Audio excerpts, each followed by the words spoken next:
बिना देरी के स्टार्ट करते हैं। पहला प्रश्न है, निम्नलिखित में से कौन सा कारक महासागरीय तल के तापमान के वितरण को प्रभावित करता है। यहाँ पर स्टेटमेंट दिया गया, कूट की सहायता से सही उत्तर चूज करना है। यहाँ पर पहला देखिए क्या होगा, महासागरीय धाराएं, सही है। दूसरा है देशांतर, ये शामिल नहीं होगा। सनातन पवनें शामिल होगी। स्थल और जल का असमान वितरण, ये भी शामिल इसमें होगा। 1, 3 और 4 हो जाएगा। जो ना यहाँ पर महासागरीय तल का तापमान का वितरण होता है ना, महासागरीय धाराएं, सनातन पवन जो होता है, स्थल जल का असमान वितरण, इसको प्रभावित करता है। जो काल्पनिक देशांतर रेखाएं होती है, इसको शामिल नहीं किया जाता है ना। इसको ना, इसका उपयोग जो होता है ना, केवल मानक समय निर्धारित करने के लिए किया जाता है। देशांतर का जो यूज होता है मानक समय निर्धारण में किया जाता है। मानक समय निर्धारण में इसका यूज होता है।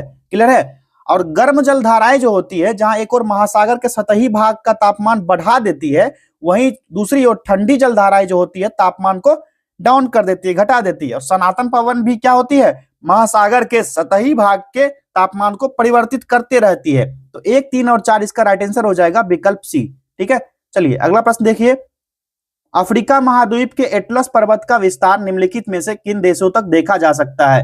करेक्ट आंसर हो जाएगा, ये हो जाएगा मोरक्को, अल्जीरिया और ट्यूनीसिया। पहला ही विकल्प यहाँ पर सही देखने को मिल गया।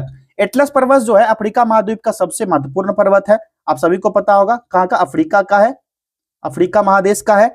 और एटलस पर्वत श्रृंखला जो है क्या है, 2500 किलोमीटर तक फैला हुआ। कितना, 2500 किलोमीटर तक। एटलस के बारे में और जानकारी जान लीजिए।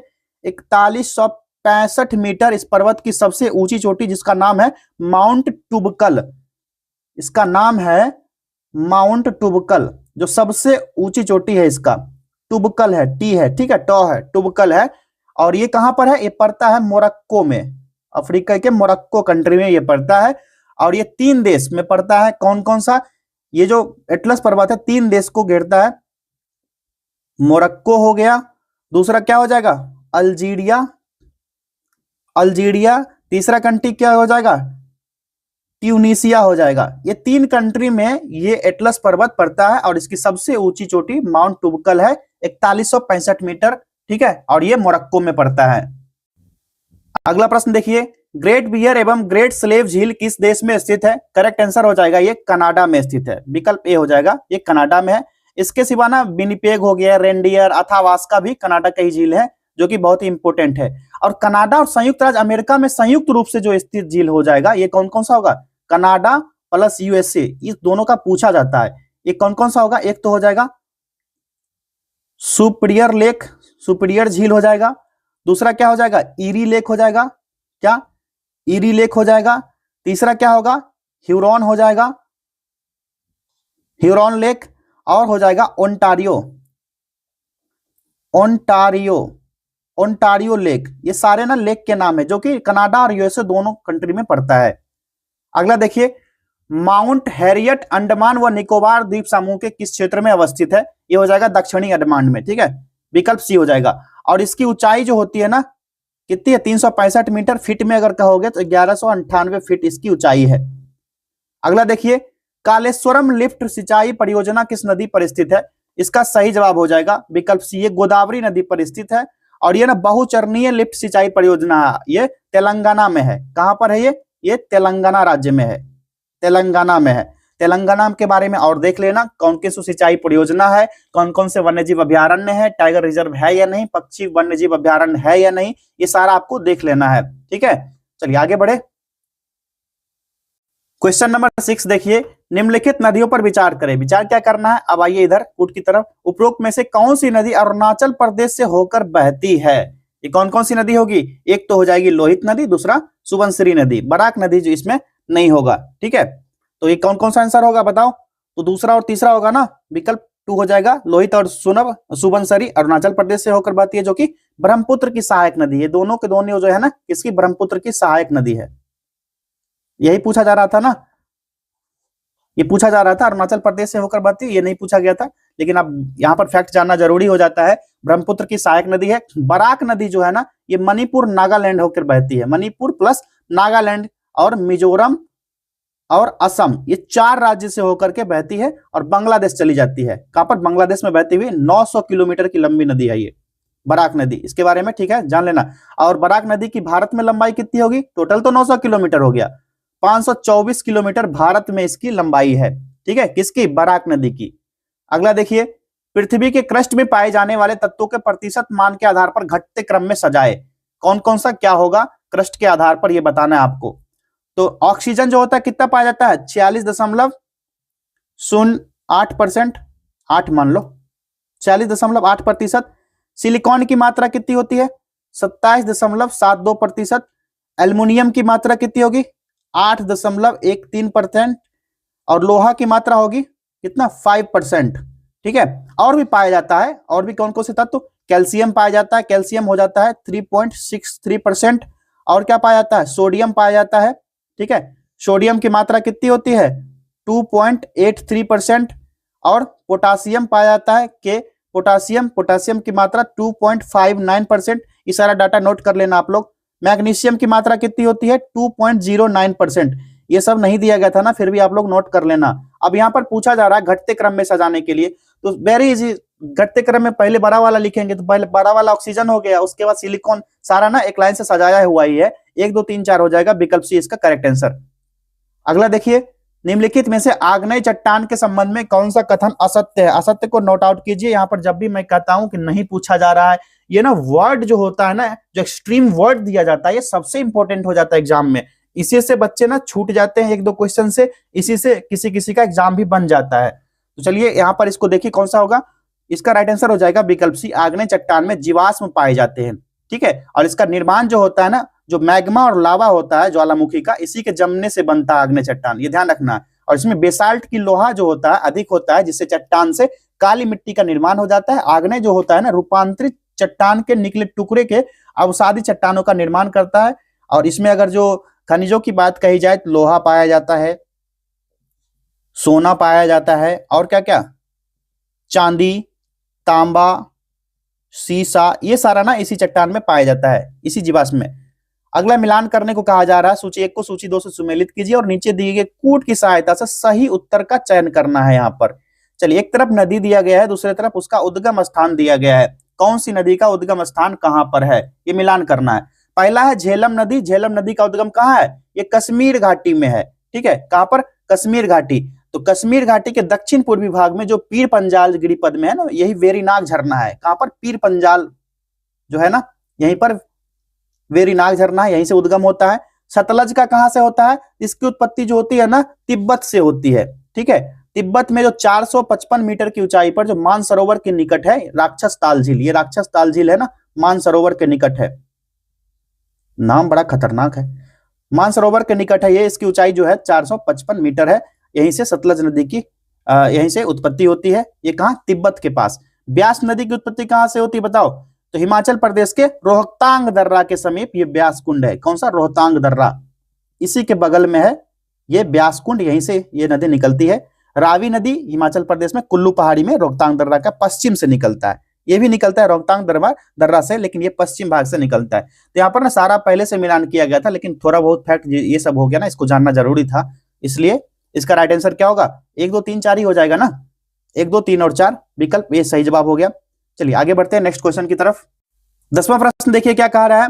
निम्नलिखित विशेषताएं किस नदी के संदर्भ में कही गई है? ये स्टेटमेंट दिया गया, उसके बाद यहाँ नीचे दिया गया उस नदी का नाम, उसके बाद बताना है कौन सी नदी है। यह ब्रह्मगिरी पहाड़ी से निकलती है। बाबा सही है, ब्रह्मगिरी पहाड़ी से कौन सी निकलती होगी? ठीक ठाक अब पता चल गया होगा आप लोग को। इसका अपवाह तंत्र जो है कहां से? केरल, कर्नाटक, तमिलनाडु में है। और इसकी सहायक नदियों में हेमावती, अर्कवती, सुवर्णवती शामिल है। कौन सी होगी? कावेरी। ठीक, कोडागू जिला के मैसूर पठार के दक्षिण भाग में ब्रह्मगिरी पहाड़ी से निकलती है। एकदम कंठस्थ ही कर लो, कौन सा? कोडागू जिला। कहां पर? मैसूर पठार, कर्नाटक से निकलती है। ठीक है, ब्रह्मगिरी पहाड़ी से। और यहां से दक्षिण पूर्व की ओर कर्नाटक और तमिलनाडु राज्य में प्रवाहित होते हुए कावेरी जो है, कावेरी पत्तनम के निकट बंगाल की खाड़ी में गिरती है। कहां गिरती है ये? बंगाल की खाड़ी में। इसका टाटा बाय बाय, समुद्र में जाकर के मिल जाती है ये।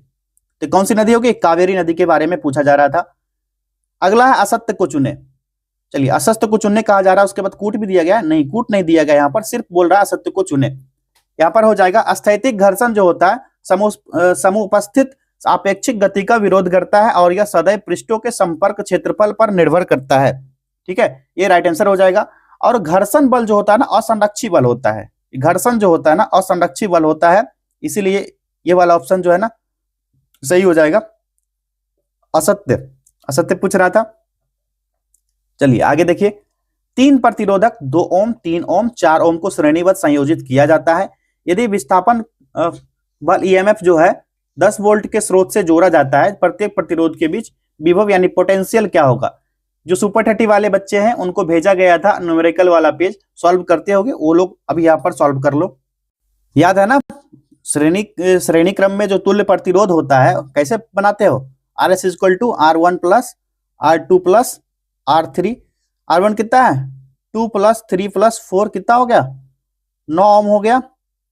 सॉल्व कर लोगे ना। अब परिपथ में धारा निकाल लेना, कितना होगा विस्थापन बटे आर एस। ई का मान क्या दिया गया था 10/9, कितना आएगा 1.11 एम्पियर। यहां तो समझ आ गया। अब क्या पूछा जा रहा था कि प्रतिरोध के बीच का विभव क्या है, इसके बीच का पोटेंशियल क्या होगा। तो पहले वाले में पोटेंशियल निकालो, पहला प्रतिरोध में पोटेंशियल क्या होगा, तो ये देख लो 1R1 निकालो, क्या होगा 1.11 इंटू 2 कितना होगा 2.22 हो गया। दूसरे वाले में निकालो क्या होगा 1R2 निकाल लो, ये क्या होगा 1.11 इंटू 3 कितना होगा 3.33।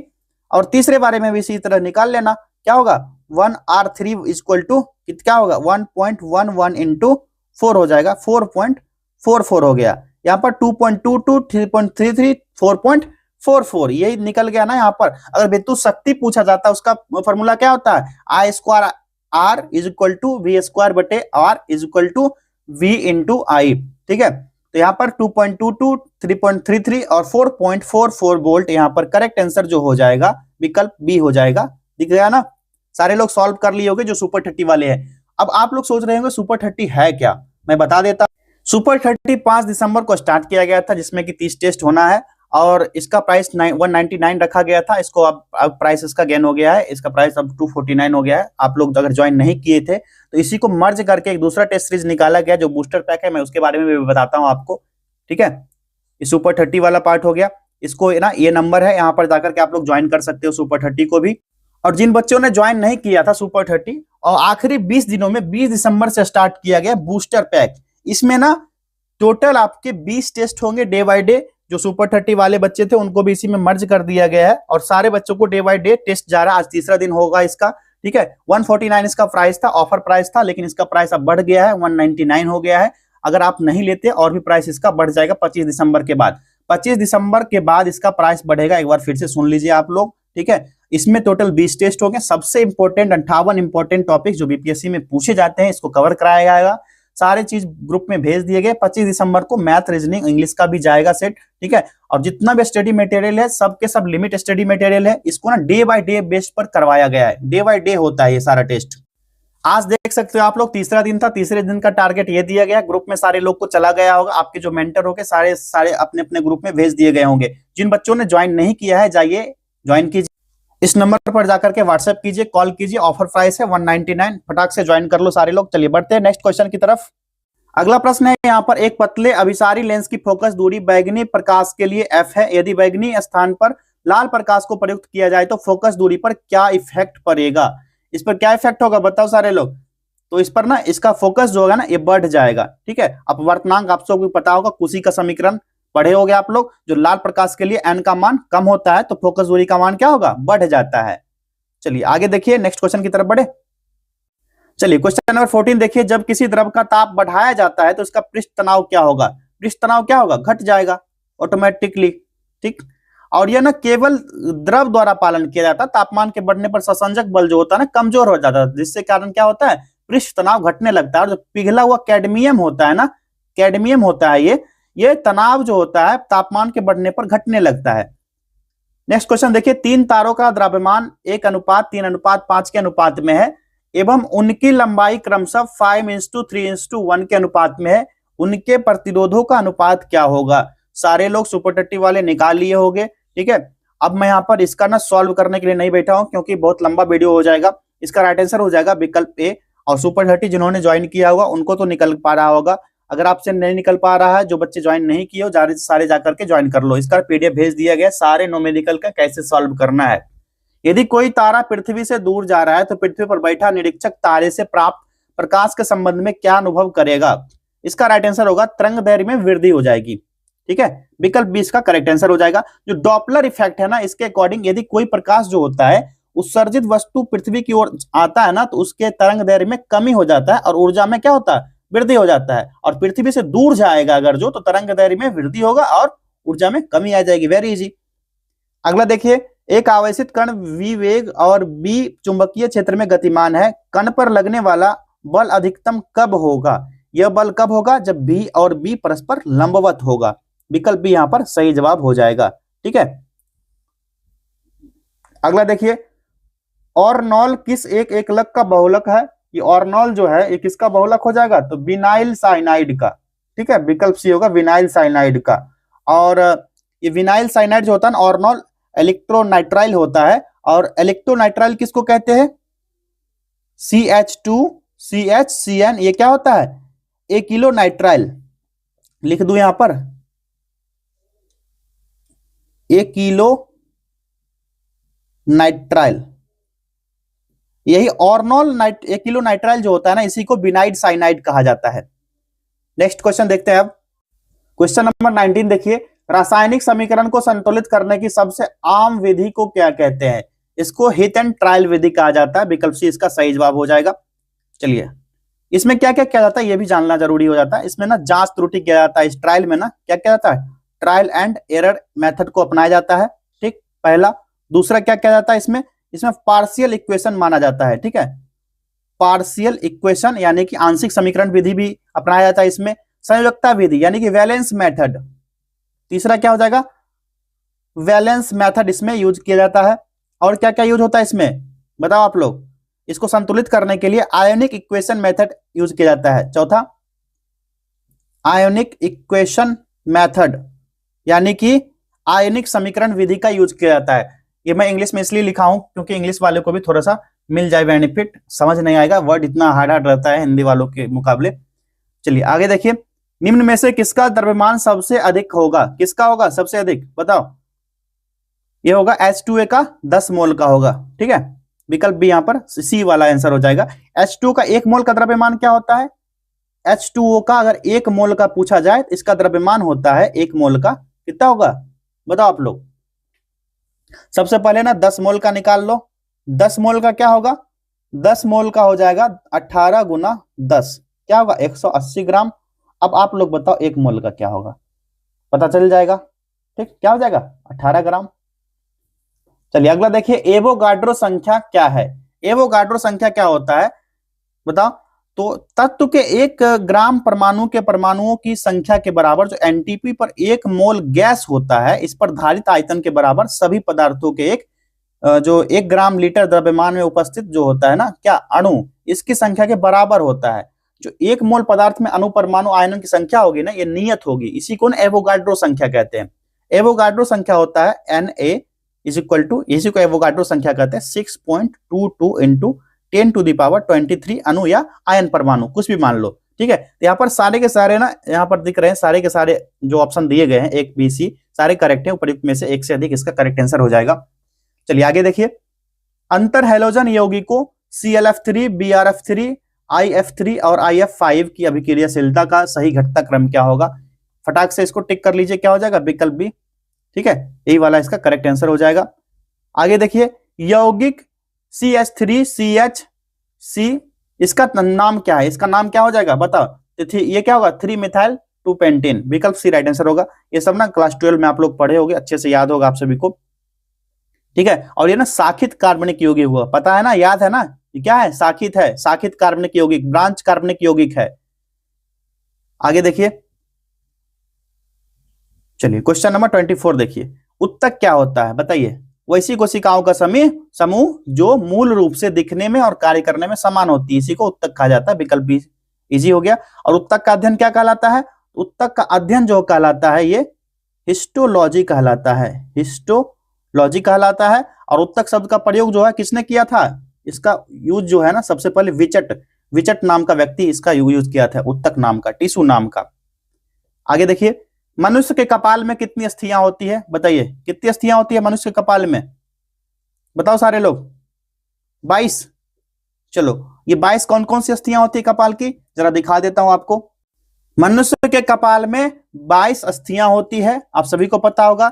जो कपाल होता है उसमें ना ऑक्सीपिटल होता है, एक होता है, पेराइटल होता है दो, फ्रंटल एक होता है, टेपोरल दो होता है, स्फिनॉइड होता है एक, और एथमॉइड एक होता है। उसके बाद आता है दूसरा पार्ट, फेशियल वाला पार्ट, जिसमें नेजल दो होता है, वोमर दो, टर्बाइनल दो होता है, और लेक्राइमल दो होता है, और जाइगोमेटिक भी दो होता है, और पेलेटाइन जो होता है ये भी दो होता है। ये सारा ना आप लोग नोट कर लेना अपने अपने कॉपी में, ठीक। आगे मैक्साइला कितना होता है, मैक्सिला मैक्साइला दो होता है, मैंडेविल दो होता है। उसके बाद कान की अस्थियां आती है। कान की अस्थियां में क्या क्या होता है, तो मैलियस होता है, इनकस होता है, और स्टेपीज होता है। सारे के सारे दो दो होते हैं। उसके बाद आता है हाइड भाग, हाइड क्या होता है, टोटल एक होता है। ये सारा डाटा ना आप लोग नोट कर लो अपने अपने कॉपी में, ठीक है, या स्क्रीनशॉट ले लेना सारे लोग।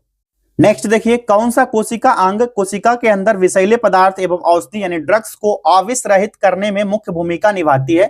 इसका करेक्ट आंसर हो जाएगा चिकनी अंतः प्रद्रव्य जालिका, विकल्प सी सही जवाब हो गया इसका। आगे देखिए, मादा क्यूलेक्स मच्छर निम्नलिखित में से किस रोग की वाहिका है, वाहक है, किसका है, ये फाइलेरिया का हो जाएगा, विकल्प बी। अनुवांशिक विकार जिसमें केंद्रक में 47 क्रोमोसोम हो जाते हैं, ये क्या कहलाते हैं, बताओ आप लोग, इसको क्या कहा जाता है, इसको ना क्लाइनफेल्टर सिंड्रोम कहा जाता है। पहला ही विकल्प यहाँ पर करेक्ट आंसर हो जाएगा, 47 होता है, XXY, ठीक है। इसी को क्लाइनफेल्टर सिंड्रोम कहा जाता है, जिसमें कि पुरुष के वृषण जो टेस्टिस में होता है ना अल्प विकसित होता है, और स्त्रियों के जो समान स्तन जो होते हैं ना वो विकसित हो जाते हैं। इस तरह के पुरुष जो होते हैं ना नपुंसक हो जाते हैं इसी से, ठीक है। और टर्नर सिंड्रोम जो होता है, ये टर्नर सिंड्रोम में इसमें असामान्य अंडा या शुक्राणु बनता है, जिसमें कि कोई सेक्स क्रोमोसोम नहीं होता है, और इसमें जो उत्पन्न कोशिका होती है 45 गुणसूत्र ही होगा, इसमें कितना 45 होगा। डाउन सिंड्रोम क्या होता है, इसका जो 21वां क्रोमोसोम होता है, इसका 21वां क्रोमोसोम जो होगा, जो इसमें जोड़ा जो होता है एक अधिक गुणसूत्र हो जाता है, जिसमें ना कुल संख्या जो हो जाता है 47 हो जाता है। पुरुष में क्या होगा 45 हो जाएगा, और स्त्री में 45 प्लस हो जाएगा, 45 प्लस हो जाएगा। अब यहां पर देखिए पुरुष में जो होगा क्या होगा, तो 45 प्लस XY, ठीक है, क्या होगा 47 हो गया। और स्त्री में क्या होगा 45 प्लस XX गुणसूत्र, ठीक है, ये भी 47 हो जाता है। आप सब क्लास 10 से पढ़ते आ रहे हो, XY गुणसूत्र होगा तो क्या होगा, बेबी कौन सा होगा, बॉय होगा, और X गुणसूत्र होगा तो बेबी जो होगा गर्ल होगी, ठीक। आगे देखिए, क्वेश्चन नंबर 29 की तरफ बढ़े। व्यक्ति जो मदिरा सेवी होते हैं उसका यकृत लीवर नष्ट हो जाता है, क्योंकि क्यों नष्ट होता है, जो यकृत होता है ना अधिक वसा को संग्रहित करने लगता है, विकल्प बी इसका सही जवाब हो जाएगा। और अधिक वसा के संचयन से लीवर धीरे धीरे क्या होता है, सड़ने लगता है, जिससे लीवर क्राइसिस कहा जाता है। अगर यकृत जो होता है ना नाइट्रोजनी पदार्थ को निष्कासित करने में सहायक भी होता है, यह भी ध्यान रखना आप सभी को।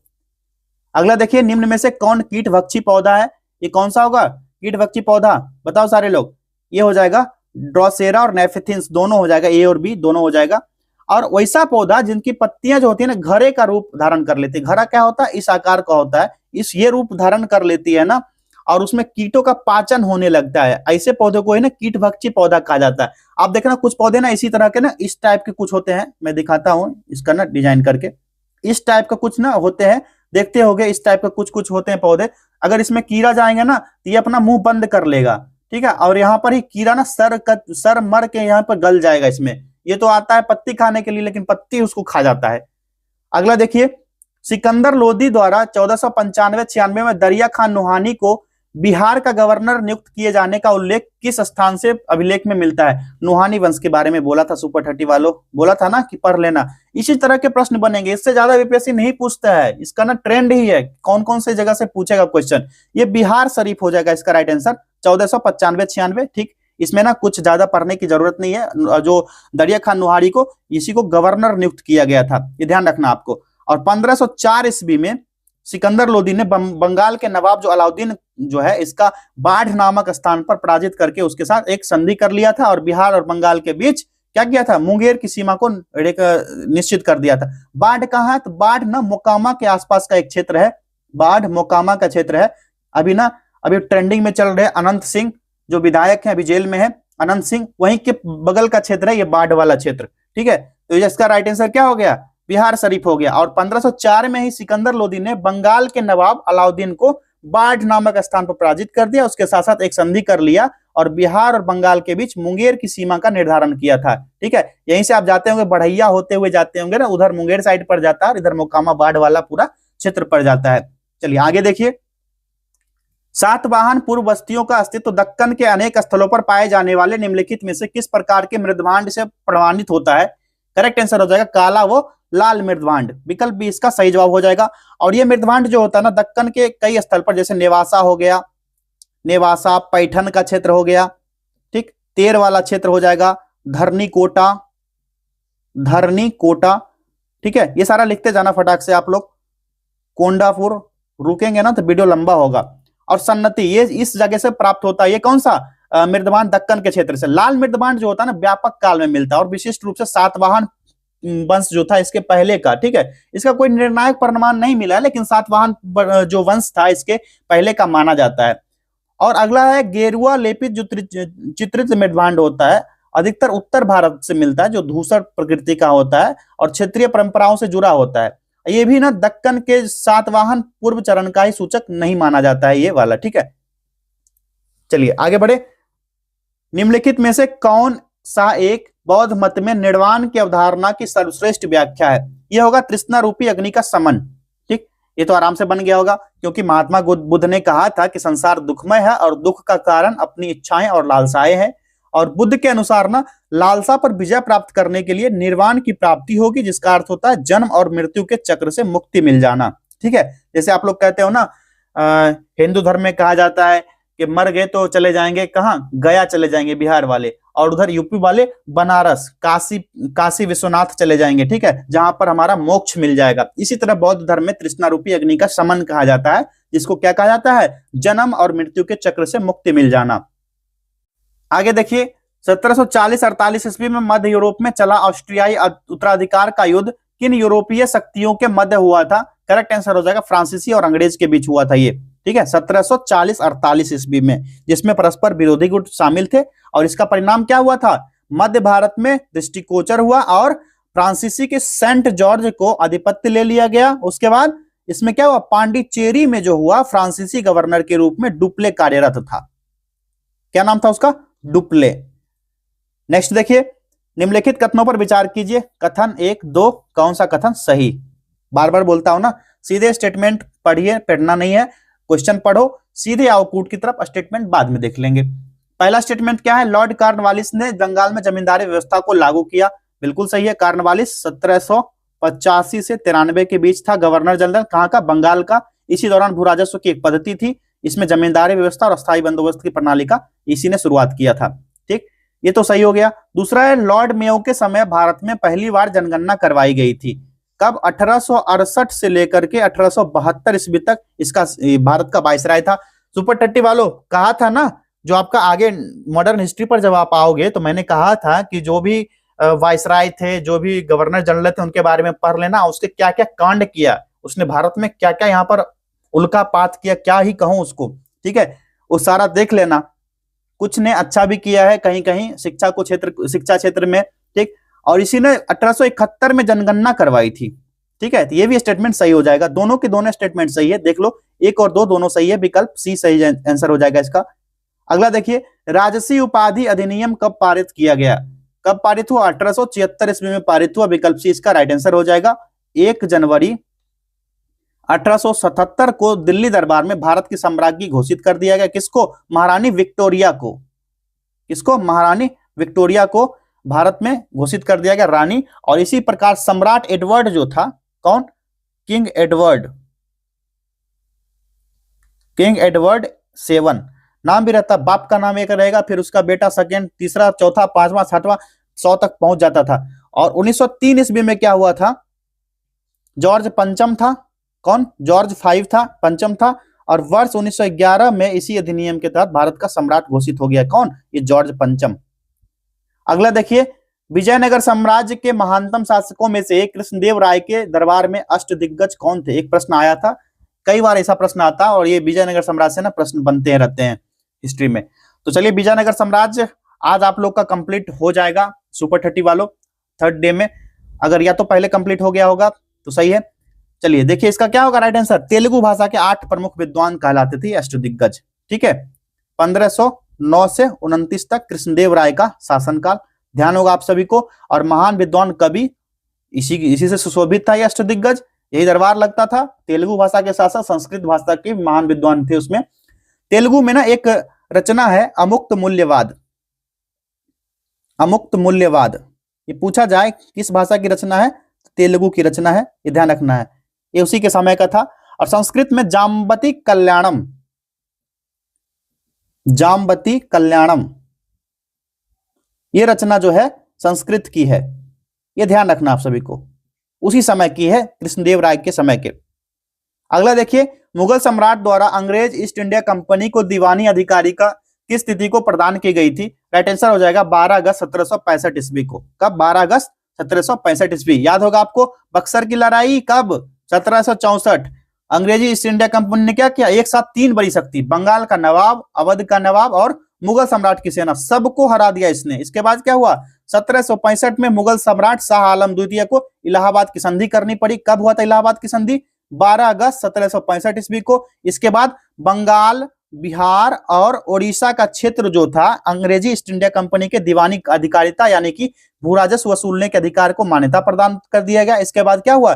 व्यापारी कंपनी ने जमींदारी शक्ति के रूप में ईस्ट इंडिया कंपनी का यहीं से उद्भव होता है, यहीं से उद्गार प्रादुर्भाव होता है। और आगे चलकर उसने क्या किया? अपनी इसी परिस्थिति को लाभ उठा करके, इसी परिस्थितियों का लाभ उठाया और भारत को अपने उपनिवेश के रूप में रूपांतरित कर लिया। वो तो बिजनेस करने आया था, लेकिन भारतीय शक्तियां यहाँ पर कमजोर पड़ने लगी। उसके बाद इसको ना जो उसने क्या फूट डालो राज करो की नीति अपनाई, देखा कि भारतीय कमजोर पड़ने लगे, अपने में अपने लड़ने लगे, जिस तरह अभी भी चल रहा है, अभी भी यही चल रहा है इंडिया में। आगे जाकर के कुछ दिनों में मैं यहाँ पर कुछ ऐसा टिप्पणी नहीं करूंगा, क्योंकि सीधे आजकल तो कुछ भी बोलो सीधे जाकर के एफआईआर हो जाता है। किसी भी टीचर को लेकर के कुछ भी बोलो सीधा एफआईआर। लेकिन सारे लोग, सारे धर्म को मानने वाले, सारे एक दूसरे के परस्पर संबंधी हैं और सारे के सारे लोग बहुत ही प्यार से रहते हैं भारत में। ऐसा प्रादुर्भाव होना चाहिए। अगर इस तरह का नहीं हुआ, अशांति फैलती है, तो भारत का इसमें विनाश ही होने वाला है। तो इस तरह की भावनाएं आप लोग अपने मन में भी ना लाओ। सारे बच्चे जो भी है, आप में से भी कोई ईसाई धर्म को मानते होंगे, कोई अलग अलग धर्म को मानते होंगे, इस तरह का ना अग्नि ज्वाला नहीं फैलाना है किसी धर्म को लेकर के। यही पहले हुआ करता था हिस्ट्री में। इसी के कारण ना भारत को ये झेलना पड़ा था अंग्रेजों का शासन, जिसमें कि कोड़ा पड़ा, कितनी महिलाओं को कोड़े से मारता था अंग्रेज। सारे लोग को पता होगा ना। आप लोग ना ऐसा सिर्फ हिस्ट्री में पढ़ते हो, कभी कभी ना विजुअल देखा करो, 3D इफेक्ट्स देखा करो, किस तरह से तंग करता था। कई सारी मूवियां भी बनी इस पर जाकर के। आप लोग 3D इफेक्ट्स देखोगे ना, बहुत गुस्सा आएगा अंग्रेजों के ऊपर। चलिए इतना ना नहीं देखना है। अब आगे क्वेश्चन की तरफ बढ़े। 39 होगा ना। चलिए क्वेश्चन नंबर 39 देखिए, निम्नलिखित घटनाक्रमों को कालानुक्रम सही रूप में सजाना है, यहाँ पर व्यवस्थित करना है। चलिए, वास्को डी गामा की दूसरी भारत यात्रा कब? बताओ। 1502 में। फटाफट हम लोग करते चलते हैं। अंग्रेजी व्यापारी मिल्टन हॉल की भारत यात्रा 1599 भारत आया। अंग्रेजी ईस्ट इंडिया कंपनी की स्थापना कब हुई? 1600 ईस्वी। और फ्रांसीसी ईस्ट इंडिया कंपनी कब? 1664। और डेनिस कब आया था? 1616 में। 1616 में। सबसे पहले क्या पूछ, काल अनुक्रम में सजाना है, तो सबसे पहले क्या होगा? पहला हो जाएगा। उसके बाद कौन सा होगा? दूसरा, तीसरा, फिर यहाँ पर चौथा, पांचवा, पहले पांचवा हो जाएगा, फिर चौथा होगा। ठीक है, क्योंकि ये 1616, 1664 ये बाद में आएगा। ठीक, 1 2 3 5 और 4। चलिए थोड़ा सा मिस्टेक कर दिया, 1 2 3 और 5 और 4। ऑप्शन सी इसका करेक्ट आंसर हो गया। अगला देखिए, निम्नलिखित में से कौन सी रचना मध्यकालीन संत तुलसीदास द्वारा नहीं लिखी गई है? ये कौन सी रचना है? साहित्य रत्न। साहित्य रत्न जो है ना, गोस्वामी तुलसीदास इसने नहीं लिखा है। और ये जो है ना, भक्ति काल के शीर्ष कवि में थे तुलसीदास। ठीक है, और तुलसीदास के 12 ग्रंथ है, जिसमें से 5 बड़े ग्रंथ और 7 जो है ना छोटे ग्रंथ है। दोहाबली, गीताबली, कविता, रामचरितमानस, विनय पत्रिका, ये सभी इसी में शामिल हो जाता है। आप सभी कमेंट करो कि साहित्य रत्न किसकी रचना है। कमेंट करना सारे लोग, भूलना नहीं। चलिए आगे देखिए, सूची 1 मिलान करना है। चलो, उसके बाद कूट की सहायता से सही उत्तर चुनना है। एक तरफ, दो तरफ दिया जाए। सातवाहन वंश, बताइए। सातवाहन वंश पैठन। कदम्ब क्या हो जाएगा? बनवासी कहलाते थे। चंदेल, इसका क्षेत्र कहाँ? महोबा का क्षेत्र। और शुंग जो हो जाएगा, पाटलिपुत्र का क्षेत्र हो जाएगा। 2 4 3 और 1 विकल्प कौन सा होगा? देख लो, विकल्प बी हो जाएगा। ठीक है, ये ध्यान रखना। और हम लोग जो राजपूत है ना, चंदेल राजपूत ही हैं। ठीक है, हम लोग महोबा के ही निवासी हैं। महोबा वाले सारे कमेंट लगा देना, मैं भी आप ही लोग का भाई हूं। चलिए आगे बढ़े। शारदा अधिनियम के अंतर्गत लड़कियों एवं लड़कों के विवाह की न्यूनतम आयु क्रमशः कितने निर्धारित की गई है? करेक्ट आंसर हो जाएगा कितना? 14 और 18 साल। शारदा अधिनियम कब आया था? 1929 ईस्वी में। ये ईयर याद रखना आप लोग। एशियाटिक सोसाइटी ऑफ बंगाल के संबंध में निम्नलिखित में से कौन सा कथन सत्य है? बताओ कौन सा स्टेटमेंट यहाँ पर सही होगा। पहला देखिए क्या है, यहाँ कूट की सहायता से सही उत्तर चुनना है। ठीक है, पहले देख लेना है स्टेटमेंट कौन कौन सा सही होगा, उसके बाद देखेंगे कूट। 1784 ईस्वी में सर विलियम जोन्स द्वारा स्थापित इस संस्था का मुख्य लक्ष्य भारतीय इतिहास, साहित्य, विज्ञान से संबंधित प्राच्य ज्ञान को प्रोत्साहित करना था। ये सही है, बिल्कुल सही दिया गया कथन। ठीक है, और 1784 में सर जॉन विलियम्स द्वारा ये ओरिएंटल स्टडी यानी कि प्राच्य अध्ययन का प्रोत्साहन किया गया था। अगला देखिए, वॉरेन हेस्टिंग्स ने इससे बदलने के लिए प्रस्ताव को अस्वीकार कर दिया था। ये ना गलत दिया गया है। दूसरा सत्य है, क्योंकि वॉरेन हेस्टिंग्स उस समय बंगाल का गवर्नर जनरल था, उसने इस संस्था के गठन का समर्थन और प्रोत्साहन किया था। हालांकि उसके बाद इसका अध्यक्ष पद लेने से इनकार कर दिया था, इसलिए स्टेटमेंट जो गलत हो गया। अगला देखिए, इस सोसाइटी ने भगवत गीता जैसी प्राचीन भारतीय कृतियों के अंग्रेजी में अनुवाद के लिए प्रोत्साहन और प्रकाशन में सहयोग किया था। बिल्कुल सहयोग किया था। 1785 ईस्वी में इसको प्रकाशित किया गया। किसको? भगवत गीता को। याद होगा आपको, फैक्ट याद है ना। और चार्ल्स विल्किंस जो था, इसी ने इसको बढ़ाया था। क्या नाम था? Charles Wilkins. एक से एक कांड किया था अंग्रेजों ने। ये सारा भी देख लेना आप लोग को, मैंने बताया है। गवर्नर जनरल और वायसराय के बारे में पढ़ लेना। तीसरा स्टेटमेंट यहाँ पर सही दिया गया, दूसरा गलत था सिर्फ। देखिए 1 और 3 विकल्प सी इसका सही जवाब हो गया। आगे बढ़िए, निम्न में से कौन सी पुस्तक से प्रेरणा लेकर गांधी जी ने सर्वोदय जैसी अवधारणा का विकास किया? ये था अनटू दिस लिस्ट। विकल्प सी सही जवाब हो गया, अनटू दिस लिस्ट। प्रथम विश्व युद्ध के बाद ब्रिटेन समेत मित्र राष्ट्रों और ऑटोमन साम्राज्य के बीच कौन सी संधि संपन्न हुई थी, जिसने ऑटोमन साम्राज्य के विघटन को औपचारिक रूप दिया, जिसमें खलीफा के पद को समाप्त कर दिया गया? कौन सा था? सेवर्स की संधि थी। सेवर्स की संधि 10 अगस्त 1920 को हुआ था, जो ब्रिटिश सरकार ऑटोमन साम्राज्य का प्रतिनिधि था और विजयी मित्र राष्ट्र के बीच हुआ था पहले विश्व युद्ध के बाद। याद होगा आपको, ट्रीटी ऑफ सेवर्स। चलिए नेक्स्ट क्वेश्चन की तरफ बढ़े। काकोरी ट्रेन केस में अभियुक्तों के बचाव हेतु निम्न में से किसकी अध्यक्षता में बचाव समिति का गठन किया गया? ये समिति किसकी थी? गोविंद बल्लभ पंत की समिति थी। गोविंद बल्लभ पंत की समिति 9 अगस्त 1925 को हुआ था। आप सभी को याद होगा, 9 अगस्त 1925 को हुआ था काकोरी डकैती। इसके बारे में पढ़े होंगे, इसमें ज्यादा डीप में नहीं जाएंगे। मेगास्थनीज ने अपने ग्रंथ इंडिका में दक्षिण भारत के किस राजवंश का उल्लेख करते हुए लिखा है कि यह क्षेत्र मोतियों के उत्पादन के लिए विख्यात है और यहाँ का शासन एक महिला शासक द्वारा संचालित होता है? यह स्टेटमेंट किसके बारे में लिखा है मेगास्थनीज ने? पांड्य वंश के बारे में। ठीक है, पांड्य वंश के बारे में इसने लिखा है और इसका उल्लेख बहुत अच्छे से किया है मेगास्थनीज ने। चीनी यात्री फाहियान ने अपने यात्रा वृत्तांत में एक अस्पताल का उल्लेख किया है। यह स्थित था, कहाँ स्थित था? पाटलिपुत्र में।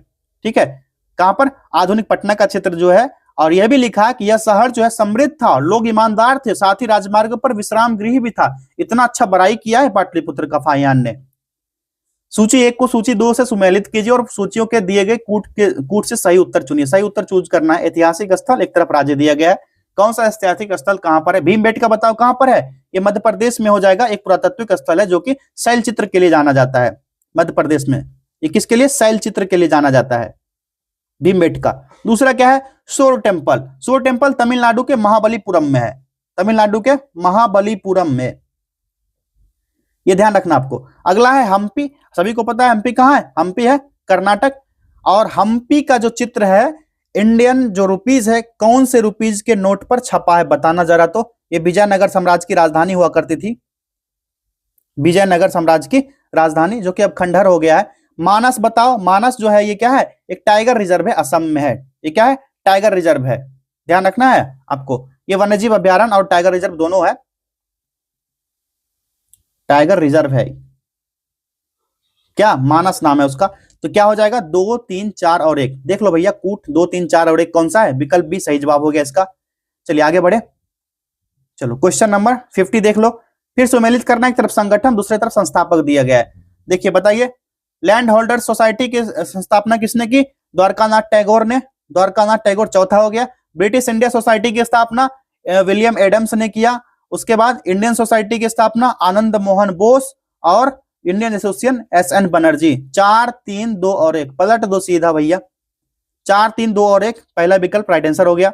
अगला देखिए, कौन से भारतीय संविधान की मूल संरचना के भाग हैं? कौन से मूल संरचना के भाग होंगे? ये हो जाएगा संसदीय प्रणाली सही है, कल्याणकारी राज्य सही है, न्याय तक प्रभावी पहुंच ये भी सही है, सारे के सारे यहाँ पर सही दिख रहे हैं। वर्तमान स्थिति ये है ना, आर्टिकल 368 के अकॉर्डिंग संसद जो है संविधान के मूल संरचना को प्रभावित किए बिना मौलिक अधिकार सहित संविधान के किसी भाग में संशोधन कर सकती है। अभी का संविधान यही है, बाकी इसमें कुछ चेंज होगा आगे, तो आगे देख लेंगे हम लोग। और सर्वोच्च न्यायालय द्वारा अभी तक यह परिभाषित या स्पष्ट नहीं किया गया है कि संविधान की मूल संरचना के घटक हैं क्या आखिरकार। ठीक है, तो ये सारे हो जाएंगे विकल्प डी, 1, 2, 3 और 4। अगला देखिए, भारत के प्रधानमंत्री के संदर्भ में निम्नलिखित कथनों पर विचार कीजिए। यहाँ पर 2 स्टेटमेंट दिया गया, कौन सा सही नहीं है? बार बार बोलता हूं ना, कूट की तरफ दौड़ो, देख लो यहाँ पर फंस गए ना, कौन सा सही नहीं है पूछा जा रहा है। अब बताओ इसमें से कौन सा सही नहीं होगा, बताइए। पहला क्या है, किसी विधेयक के अधिनियम बनने से पहले प्रधानमंत्री को उस पर हस्ताक्षर करने होते हैं। जो होता है ना, प्रत्येक विधेयक के सदन जो होते हैं, संसद के दोनों सदन या तो अलग अलग संयुक्त बैठक में पारित होंगे, या तो क्या होगा, राष्ट्रपति उनकी सहमति के लिए प्रस्तुत करेगा। यदि राष्ट्रपति विधेयक को अपनी सहमति दे देता है तो अधिनियम क्या होगा, पारित हो जाएगा, एक अधिनियम बन जाएगा। तो हस्ताक्षर करने, तो ये क्या हो गया, स्टेटमेंट यहाँ पर गलत हो गया। दूसरा क्या है, दूसरा देखो, प्रधानमंत्री अपने मंत्रियों का चयन केवल संसद के किसी सदन से ही कर सकता है। सामान्यतः ना लोकसभा या राज्यसभा के सदस्य के मंत्रियों के रूप में नियुक्त किया जाता है। कोई व्यक्ति जो सांसद के किसी भी सदन का सदस्य हो उसे भी मंत्री के रूप में नियुक्त किया जा सकता है, लेकिन 6 महीने के भीतर उसे ना संसद के किसी भी सदन का सदस्य, चाहे चुनाव द्वारा हो या फिर नामांकन द्वारा हो, इसको बनना होता है, अन्यथा वो मंत्री नहीं रह जाएगा। ठीक है, और राज्यसभा या लोकसभा का कोई नामांकित सदस्य जो है ना मंत्री बन सकता है। ठीक है, यहाँ पर ये वाला स्टेटमेंट भी क्या होगा, गलत हो जाएगा। ये पूछा जा रहा है कौन सा सही नहीं है, 1 और 2 दोनों यहाँ पर सही नहीं है, विकल्प सी इसका राइट आंसर हो जाएगा। आगे देखिए, बहुत आगे निकल गए, चलो पेज बदलते हैं। क्वेश्चन नंबर 53 देखिए, यदि किसी राज्य विधानसभा के निर्वाचन में विजयी घोषित होने वाला प्रत्याशी अपनी जमानत राशि को खो देता है तो इसका अर्थ है, क्या अर्थ होगा इसका? इसका अर्थ होगा निर्वाचन लड़ने वाले प्रत्याशियों की संख्या बहुत अधिक थी। ठीक है, विकल्प सी, वेरी इजी।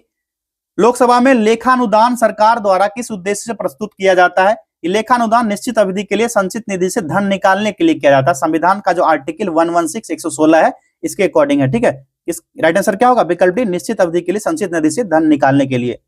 नेक्स्ट है, पंचायत अनुसूचित क्षेत्र का विस्तार अधिनियम 1996 के तहत ग्राम सभाओं को निम्नलिखित में से कौन सी शक्तियां कार्य प्रदान किए गए? सुपर डटी वालों, बताया ना मैंने, स्थानीय स्वशासन के बारे में पढ़ना, जिसमें पंचायत पढ़ लेना, नगर पालिका के बारे में पढ़ लेना, यहां से क्वेश्चन बनेंगे। देखिए क्वेश्चन आ गया ना, तो इसका राइट आंसर क्या होगा? पहले देखिए स्टेटमेंट यहाँ पर है और कूट कहा जा रहा है, कूट में क्या है, यहाँ पर सही आंसर ही चूज करना होगा। तो चलो बताओ कौन कौन सा होगा इसमें, बताइए।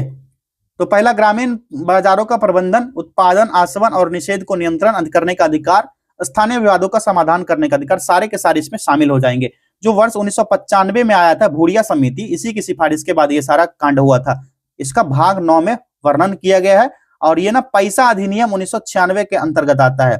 ये सारा फैक्ट आप लोग को पता होगा, लेकिन थोड़ा थोड़ा ना रिमाइंड कराना जरूरी है, आखिरी समय चल रहा है, कुछ ही दिन बचे एग्जाम के। विकल्प भी हो जाएगा राइट आंसर, 1, 2 और 3। निम्नलिखित में सर्वोच्च न्यायालय के परामर्शदात्री क्षेत्राधिकार के संदर्भ में कौन सा सत्य है? सत्य स्टेटमेंट यानी कि करेक्ट पूछा जा रहा है, कौन सा करेक्ट होगा? पहला देखिए, भारत का राष्ट्रपति लोकहित या संविधान के व्याख्या से संबंधित किसी भी विषय को सर्वोच्च न्यायालय के पास परामर्श के लिए भेज सकता है, बिल्कुल सही दिया गया। संविधान का जो आर्टिकल 143 है, इसके लिए राष्ट्रपति को 2 श्रेणी मामले में उच्चतम न्यायालय से परामर्श लेने का अधिकार है। ठीक है, और सार्वजनिक महत्व के किसी मामले में विधिक प्रश्न उठने पर, किसी पूर्व संवैधानिक संधि समझौता हो गया जो प्रसंविदा हो जाएगा, इन सभी पर ना सनद मामले पर किसी विवाद से उत्पन्न होने पर यह सारा चीज कर सकता है। राष्ट्रपति कोई ऐसा कानून प्रश्न या तथ्य सर्वोच्च न्यायालय के सामने प्रस्तुत कर सकता है तथा उसकी अपनी राय जो होती है वो प्राप्त करने का अधिकार है, जिसका जानना सर्वाधिक महत्वपूर्ण हो जाता है। ये आर्टिकल 143 याद होगा आप सभी को। पहला स्टेटमेंट यहाँ पर करेक्ट हो जाएगा। पूछा जा रहा था कौन सा सही है, ठीक है, तो यहाँ पर कूट नहीं दिया गया, एक ही स्टेटमेंट सही होगा, सारे के सारे यहाँ पर गलत दिए गए हैं। क्वेश्चन नंबर 57 देखिए, निम्नलिखित में से अंतरराज्यीय परिषद का अध्यक्ष कौन होता है? ये होता है प्रधानमंत्री। ठीक है, आर्टिकल 263 रिमाइंड कराते चलते हैं, आप लोग देखते जाना। किस अधिनियम के तहत पहली बार किसी भारतीय को वाइसराय और गवर्नर की कार्य परिषद के साथ एसोसिएशन बनाने का प्रावधान किया गया है? तो यह है 1909 का भारत परिषद अधिनियम, पहला ही विकल्प राइट आंसर हो जाएगा। ठीक है, संसद के दोनों सदनों की संयुक्त बैठक का प्रावधान किस देश के संविधान से लिया गया है? ये ऑस्ट्रेलिया के संविधान से लिया गया। और ये कौन सा चीज कहां से लिया गया है, बहुत सारे टेस्ट में मैंने करवाया है, अगर आप पहले से देख रहे होगे, पहले से चैनल से जुड़े होगे तो देख रहे होगे, बाकी आप लोग ना गूगल कर लेना, सारा फैक्ट्स मिल जाएगा। जिला योजना समिति के संबंध में कौन सा कथन सत्य है, कौन सा स्टेटमेंट करेक्ट होगा? पहला है, इसके गठन का उद्देश्य संबंधित जिले की पंचायतों तथा नगरीय संस्थाओं द्वारा तैयार की गई योजनाओं को संग्रहित कर एक विकास की रूपरेखा परिणत करना है, सही है। दूसरा है, इस प्रकार योजनाओं के निर्माण में पंचायत और नगरपालिका के हितों का ध्यान रखना है, ये भी सही है। इस समिति के अध्यक्ष का कार्य जिले से संबंधित योजनाओं को सरकार तक पहुंचाना, ये भी सही होगा, एक से अधिक हो जाएगा, विकल्प डी इसका करेक्ट आंसर। चलिए आगे बढ़े नेक्स्ट क्वेश्चन की तरफ। चलिए इकोनॉमी का क्वेश्चन आ गया, तरलता की दृष्टि से मुद्रा का क्रम क्या होगा? बताइए भाई, मुद्रा का क्रम क्या होगा? तो मुद्रा के बारे में पढ़े हो आप लोग, ये हो जाएगा M1 greater than M2 greater than M3 greater than M4। M1 क्या होता है? जनता द्वारा धारित मुद्रा। M1 क्या होगा? जनता द्वारा धारित मुद्रा, पढ़े हो ना इकोनॉमी सारे लोग। M2 क्या होता है? M2 होता है M1 यानी कि जनता द्वारा धारित प्लस डाकघर बचत जमा, डाकघर बचत बैंक में जमा जो होता है, पूरा लिख नहीं पाएंगे यहाँ पर, हमारा यहाँ पर बोर्ड छोटा है। M3 क्या होगा? M3 में होगा M1 प्लस वाणिज्यिक बैंक में शुद्ध जमा, वाणिज्यिक बैंक में शुद्ध जमा। M4 क्या होगा? M4 होगा M3, जो M3 वाला पार्ट होगा। M3 में क्या था? M1 प्लस वाणिज्यिक बैंक, M3 प्लस डाकघर में जमा, शॉर्ट में लिख देते हैं डाकघर में जमा, और राष्ट्रीय बचत प्रमाण पत्र को छोड़ करके M1 में जो होता है ना लेन देन के लिए सबसे अधिक तरल होता है, M4 जो होता है सबसे कम तरल होता है। M4 जो होगा सबसे कम होगा, M1 जो होगा सबसे अधिक तरल होगा। अगला देखिए, फिलिप्स वक्र किसके मध्य संबंध दर्शाती है? ये फिलिप्स वक्र जो होता है मुद्रास्फीति दर और बेरोजगारी दर को दर्शाता है, विकल्प सी यहाँ पर करेक्ट आंसर हो जाएगा। फिलिप्स वक्र आप सभी को पता है क्या, इस तरह का दर्शाता है, ठीक, जहां पर एक पॉइंट मान लो यहां पर है बी, ठीक है, और ये देखिए यहां पर कट करेगी, ये हो गया। मान के चलो ये परसेंटेज में दर्शाया गया है, और यहाँ पर अनएम्प्लॉय रेट जो बेरोजगारी का दर है, अनएम्प्लॉयमेंट रेट हो जाएगा, ठीक है, और ये जो हो जाएगा इन्फ्लेशन रेट हो जाएगा। यहाँ पर मान के चलो ये 5% है, 0.5 10 ले लेते हैं, इधर भी ले लेते हैं 0.5 10 ले लेते हैं, ठीक है। ये पॉइंट जो होगा ना इसी को फिलिप्स वक्र कहा जाता है। अगला देखिए, बजट पारित होने की प्रक्रिया के चरणों का सही क्रम क्या होगा? बताओ कौन सा होगा? तो बजट की प्रस्तुति, आम चर्चा, सारे एक लाइन से ही दिए गए हैं, 1 2 3 राइट आंसर हो गया, विकल्प सी। जनसंख्या 2011 के अनुसार बिहार में बाल लिंग अनुपात क्या था? तो बाल लिंग अनुपात हो जाएगा 935 महिलाएं प्रति 1000 पुरुष। आर्थिक नियोजन इकोनॉमिक प्लानिंग की सूची का विषय है, किसका विषय हो जाएगा? ये समवर्ती सूची का विषय है। अब स्फीति क्या है? तो जब अर्थव्यवस्था में वस्तुओं और सेवाओं की आपूर्ति की अपेक्षा उनकी मांग कम हो जाएगी, यह स्फीति कहलाएगा। आगे देखिए क्वेश्चन नंबर 67, 12वीं पंचवर्षीय योजना का मुख्य उद्देश्य क्या था? तो तेज, अधिक समावेशी और सतत विकास, विकल्प बी करेक्ट आंसर। 12वीं पंचवर्षीय योजना कब से कब तक? 2012 से 17, उसके बाद नीति आयोग आ गया। लकड़वाला समिति, लकड़वाला समिति किससे संबंधित है? तो यह होगा गरीबी रेखा के आकलन से संबंधित है, गरीबी रेखा के आकलन से। यह समिति कब आया था? 1993 में। बिहार के किन जिलों की सीमा नेपाल से लगती है? मैंने बताया था, जब आप ज्योग्राफी वाला पार्ट पढ़ोगे तो देख लेना बिहार का कौन कौन सा जिला किस इंटरनेशनल बाउंड्री से लगता है और कौन कौन से राज्य से लगता है, कौन कौन सा बिहार का जिला, ये सब देखना था आपको। देखिए क्वेश्चन आ रहा है ना, पूर्वी चंपारण, सीतामढ़ी, मधुबनी, सुपौल, वेरी इजी, विकल्प सी। 1912 में बिहार के अलग राज्य बनने के बाद इसके पहले भारतीय गवर्नर कौन थे? बताइए कौन थे? सर सत्येंद्र प्रसाद सिन्हा, सत्येंद्र प्रसन्न सिन्हा, विकल्प बी राइट आंसर हो गया। प्राचीन भारत में सीखने का एक प्रसिद्ध केंद्र विक्रमशिला विश्वविद्यालय पाल वंश के शासक द्वारा स्थापित किया गया था। पाल वंश के बारे में बोला था ना सुपर 30 वालों, पढ़ लेना। कौन सा था? धर्मपाल का शासन था। संथाल विद्रोह 1855-56 ने बिहार और झारखंड के कुछ क्षेत्रों को प्रभावित किया, इसके नेता कौन थे? आदिवासी नेता आंदोलन के बारे में बताया था पढ़ने के लिए। ये कौन था? इसका नाम क्या था? ये कौन था? सिद्धू और कान्हू, याद होगा आपको, सिद्धू और कान्हू। संथाल विद्रोह कब हुआ? 1855-56 में। आगे बढ़ते हैं नेक्स्ट क्वेश्चन की तरफ। बिहार किसान सभा के नेताओं के बारे में निम्नलिखित कथनों पर विचार करें, उसके बाद कौन सा कथन गलत दिया गया? गलत कथन यहाँ पर चूज करना होगा, कौन सा गलत है। यदुनंदन शर्मा बिहार किसान सभा के एक प्रमुख नेता थे, बिल्कुल सही दिया गया है। दूसरा, यमुना कार्जी का किसान आंदोलन से कोई संबंध नहीं था, इनका संबंध नहीं था, कैसे नहीं, ये गलत हो जाएगा यहाँ पर। राहुल संस्कृत्यायन ने किसान और सामाजिक चेतना के क्षेत्र में योगदान दिया था, और कार्यानंद शर्मा बिहार किसान सभा से जुड़े हुए थे। सारे सही हो जाए यहाँ पर, 3 चीज सही हो जाएंगे, और यहाँ से ऑप्शन जो है 2 जो होगा यहाँ पर इनकरेक्ट दिया गया है। 1928 में स्वामी सहजानंद सरस्वती ने बिहटा में औपचारिक किसान सभा की स्थापना कर दी थी। उसके बाद क्या हुआ था, नवंबर में कांड हो गया 1929 में सोनपुर मेला में, याद होगा आपको, स्वामी सहजानंद सरस्वती की अध्यक्षता में प्रांतीय किसान सभा की औपचारिक स्थापना कर दी गई, जिसके सचिव कौन बने थे, श्री कृष्ण सिंह बने थे। ये बार बार मैं बताया हूं, जो टेस्ट पहले से देख रहे होंगे, ये क्वेश्चन रिपीटेड आया है और ये हमारे सुपर 30 में बहुत पहले हो चुका है, एडुटेरिया वालों ने अब दिया है, ठीक है। तो इसका राइट आंसर क्या होगा, केवल 2। निम्नलिखित में से किसने बिहार सोशलिस्ट पार्टी के सचिव के रूप में कार्य किया है? करेक्ट आंसर इसका क्या होगा, बताओ आप लोग, जयप्रकाश नारायण ने। बिहार के दक्षिणी पठारी क्षेत्र में मुख्य रूप से किस प्रकार की मिट्टी पाई जाती है? यहाँ की मिट्टी लाल और पीली होती है। अनुपम झील के बारे में निम्नलिखित कथनों पर विचार कीजिए। उसके बाद कौन सा सही पूछा जा रहा है, ये बताओ, अनुपम झील के बारे में क्या सही होगा? तो ये जो होगा, यह बिहार के कैमूर पठार का क्षेत्र है, सोन नदी के बाढ़ के मैदान से जुड़ा हुआ है, ये गलत हो जाएगा। यह महत्वपूर्ण इको टूरिज्म स्थल है, ये सही हो जाएगा। 1 और 3 इसका राइट आंसर होगा, 1 और 3, 1 एंड 3 हो जाएगा, ठीक, 1 एंड 3। और ना झील से संबंधित जो हो जाएगा, जैसे घोरा कटोरा झील जो है, ठीक है, घोरा कटोरा ना, उसका लिस्ट दिखा देते हैं, यहां से ना वीडियो लंबा हो जाएगा हमारा। चलिए यहाँ देखिए, झील दिया गया है और दूसरी तरफ जिला दिया गया। घोरा कटोरा झील कहाँ है, राजगीर नालंदा। अनुपम झील कैमूर और मुचलिंडा झील बोध गया गया जी में। और नागी झील कहाँ है, जमुई। नकटी झील जो होगा जमुई। गया जी का नाम बदल देगा, पता है ना सारे लोग को, ये भी पूछा जा सकता है क्वेश्चन, स्टार मार्क लगा लो। नेक्स्ट क्वेश्चन देखिए, बिहार में अभ्रक के बारे में निम्नलिखित कथनों पर विचार कीजिए। 3 स्टेटमेंट दिया गया, कौन सा सही है पूछा जा रहा है अभ्रक के बारे में। अभ्रक क्या है, खनिज है। खनिज के बारे में मैंने बताया था ना कि पढ़ लेना, और बिहार के संदर्भ में भी बोला था कि पढ़ लेना आप लोग, ठीक है। सुपर 30 वालों, याद है ना आपको, सिलेबस याद है ना, 20 दिन में क्या क्या पढ़ना है। तो अभ्रक के बारे में क्या क्या सही होगा बताओ। अभी तो नहीं पढ़े होगे आप लोग का आगे दिन आएगा पढ़ने का, लेकिन क्वेश्चन देख लो, आ रहा है। तो क्या होगा, पहला क्या, अभ्रक के प्रमुख भंडार कहां पर, नवादा जिला में पाए जाते हैं, सही है। अभ्रक मुख्य रूप से उत्तरी बिहार के मैदान में पाया जाता है, ये वाला गलत दिया गया, दूसरा, ठीक है। तीसरा क्या है, बिहार की अभ्रक पेटी झारखंड तक फैली है, ये भी सही दिया गया, ठीक है। अभ्रक जो है नवादा हो गया, और कौन कौन सा जिला होगा, गया जिला हो जाएगा, जमुई हो जाएगा, मुंगेर हो जाएगा, ये ध्यान रखना है। इन सारे जगहों पर अभ्रक का भंडार है। यहाँ पर दूसरा स्टेटमेंट जो है गलत दिया गया था और बाकी सही दिया गया था, 1 और 3। यहाँ पर राइट आंसर हो जाएगा पहला विकल्प, 1 और 3 सही है, दूसरा गलत था। बिहार में शुष्क पर्णपाती वनों के संदर्भ में निम्नलिखित में से कौन सा सही नहीं है? नहीं को कोड आउट कीजिए, बताइए राइट आंसर क्या होगा। वे मुख्य रूप से उत्तरी बिहार के बाढ़ के मैदान में पाए जाते हैं, विकल्प बी, वेरी इजी, ठीक। और शुष्क पर्णपाती वन वो वन उन क्षेत्र में पाए जाते हैं जहां एक वर्ष में औसत वर्षा कितनी होती है, 120 सेंटीमीटर से भी कम होती है, वहां शुष्क पर्णपाती वन पाया जाता है। अगला देखिए, निम्नलिखित को कालानुक्रमिक व्यवस्था में व्यवस्थित करना है, बताइए। बिहार विधान परिषद की पहली बैठक कब हुई थी, बताओ आप लोग।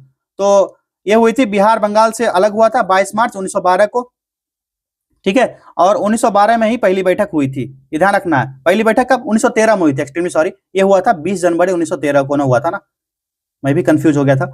बिहार से बंगाल से बिहार अलग कब हुआ था, 22 मार्च 1912 को अलग हुआ था बिहार बंगाल से।